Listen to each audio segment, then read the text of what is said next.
Selamat sore saudara-saudara yang terkasih dalam Yesus Kristus. Kita patut bersyukur dan terima kasih karena kasih dan penyertaan Tuhan kepada kita di sepanjang satu hari kerja kita sampai tiba pada sore hari ini.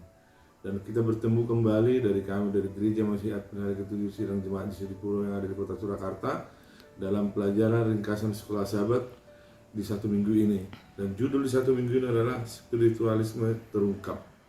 Dan judul pada hari Selasa ini adalah Kematian dalam Perjanjian Baru. Sebelum kita membacanya dan merenungkannya, mari kita terlebih dahulu mengundang Roh Kudus hadir di tengah-tengah kita. Mari kita berdoa. Bapa di surga, kami patut bersyukur dan berterima kasih atas kasih dan penyertaan Tuhan kepada kami semua di sepanjang hari kerja kami sampai tiba pada sore hari ini. Terima kasih Tuhan atas napas hidup yang Tuhan anugerahkan bagi kami. Terima kasih Bapa atas berkat-berkat yang Tuhan anugerahkan bagi kami. Dan pada saat ini Tuhan kami akan bertemu kembali melalui renungan ringkasan sekolah sahabat dari gereja kami. Terima kasih Tuhan memberkati renungan ini Bapak, memberkati pelajaran ini melalui Roh Kudus-Mu. Jamah hati dan pikiran kami untuk kami dapat mengerti arti pelajaran ini dalam kehidupan dan kerohanian kami Bapak. Mohon ampun segala dosa pelanggaran kami, di dalam nama Yesus kami berdoa dan mengucap syukur. Amin. Saudara-saudara yang terkasih dalam Yesus Kristus, pada saat ini kita akan mempelajari di sepanjang satu minggu ini adalah spiritualisme terungkap. Dan ayat hafalannya terdapat di dalam 1 Tesalonika 4 ayat 16 dan 17. Dikatakan apa?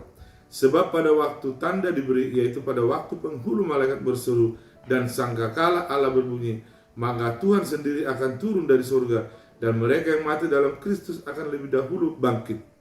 Sesudah itu kita yang hidup yang masih tinggal akan diangkat bersama-sama dengan mereka dalam awan menyongsong Tuhan di angkasa. Demikianlah kita akan berselama-lamanya bersama-sama dengan Tuhan. Di hari Selasa ini adalah judul renungan sangat bagus sekali, dikatakan apa? Kematian dalam Perjanjian Baru. Kalau kita baca di dalam Yohanes 11 ayat 11 sampai 14 dan 21 25, 2 Timotius 1 ayat 10 dan 1 Korintus 15 ayat 51 dan 54 dan 1 Tesalonika 4 ayat 15 dan 17. Bagaimanakah gambaran para penulis Perjanjian Baru tentang kematian dibandingkan dengan gambaran kematian dalam Perjanjian Lama? Baik Perjanjian Lama maupun Perjanjian Baru menggunakan simbolisme kematian sebagai tidur. Setidaknya 53 kali dalam kitab suci kata tidur disamakan dengan kematian. Para penulis kitab suci sepakat bahwa tidak ada ekstensi sadar dalam jiwa abadi yang meninggalkan tubuh segera setelah kematian.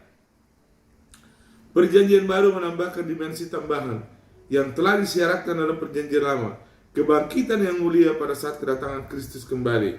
Injil menekankan bahwa hidup yang kekal hanya ada di dalam Kristus. Semua setan di neraka tidak dapat merampas jaminan kehidupan kekal dari orang-orang percaya. Kristus telah menaklukkan maut di kayu salib. Kubur tidak dapat lagi menahan korbannya. Kebangkitan Kristus adalah jaminan bahwa setiap orang percaya suatu hari nanti akan dibangkitkan dari kubur pada saat kedatangannya kembali. Saudara-saudara yang terkasih dalam Yesus Kristus, di sini dapat kita lihat apa? Sekali lagi saya baca, di sini dikatakan apa? Injil menekankan bahwa hidup yang kekal hanya ada di dalam Kristus. Semua setan di neraka tidak dapat merampas jaminan kehidupan kekal dari orang-orang percaya. Kristus telah menaklukkan maut di kayu salib. Kubur tidak dapat lagi menahan korbannya. Kebangkitan Kristus adalah jaminan bahwa semua orang percaya suatu hari nanti akan dibangkitkan dari kubur pada saat kedatangannya kembali. Jadi dikatakan apa? Kebangkitan Kristus adalah jaminan bahwa semua orang percaya suatu hari nanti akan dibangkitkan. Perhatikanlah kata-kata Paulus berikut ini. Sebab jika benar orang mati tidak dibangkitkan, maka Kristus juga tidak dibangkitkan. Dan jika Kristus tidak dibangkitkan, maka sia-sialah kepercayaan kamu dan kamu masih hidup dalam dosamu. Demikianlah binasa juga orang-orang yang mati dalam Kristus, yang terdapat dalam 1 Korintus 19 ayat 16 dan 18. Bagaimana orang dapat memahami ayat ini jika orang mati pada saat kematian sudah berada di dalam kebahagiaan surga? Apa maksud Paulus mengatakan bahwa mereka tidak binasa jika pada kenyataannya mereka sudah berada di surga? Sebaliknya, maksud Paulus adalah bahwa kebangkitan Kristus adalah dasar dari kebangkitan kita. Dan tanpa kebangkitan sia-sialah imanmu. Dan kamu masih berada dalam dosa-dosamu. Dan orang mati tetap berada di dalam tanah, binasa. Ayat ini sangat cocok dengan ayat kitab suci lainnya tentang pengharapan yang kita miliki akan kebangkitan pada saat Yesus datang kembali. Ketika kita akan menerima warisan yang tidak dapat binasa dan tidak dapat dicemari dan yang tidak akan lenyap, yang telah ditentukan untuk kamu di surga. 1 Petrus 1 ayat 4. Namun jika orang mati sudah berada di surga, mengapa Petrus berbicara tentang warisan yang disediakan di surga untuk kita?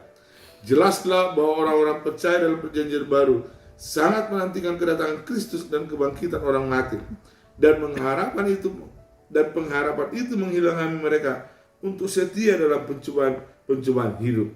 Saudara-saudara yang terkasih dalam Kristus, dikatakan apa? Mengapa kebangkitan merupakan pengharapan yang begitu kuat bagi umat iman Kristen? Bagaimanakah jika kita memiliki salib tetapi tidak memiliki kebangkitan? Pengharapan apakah yang kita miliki? Lalu mengapa kebangkitan merupakan bagian yang begitu penting dari iman kita? Kita mempercayai kebangkitan itu ada, dan dasar dari kebangkitan adalah kebangkitan Yesus Kristus pada saat dia mati di Golgota dan bangkit pada hari ketiga untuk memberikan jaminan kepada kita bahwa kita pantas untuk dibangkitkan, karena kita adalah termasuk dalam umat-umat yang percaya bahwa Yesus Kristus adalah pengharapan dalam kehidupan kita. Hanya melalui pelajaran ini kita mengerti kasih Bapa, kasih Yesus Kristus dan kasih Roh Kudus dalam kehidupan dan kemenangan kita. Tuhan memberkati kita semua. Amin.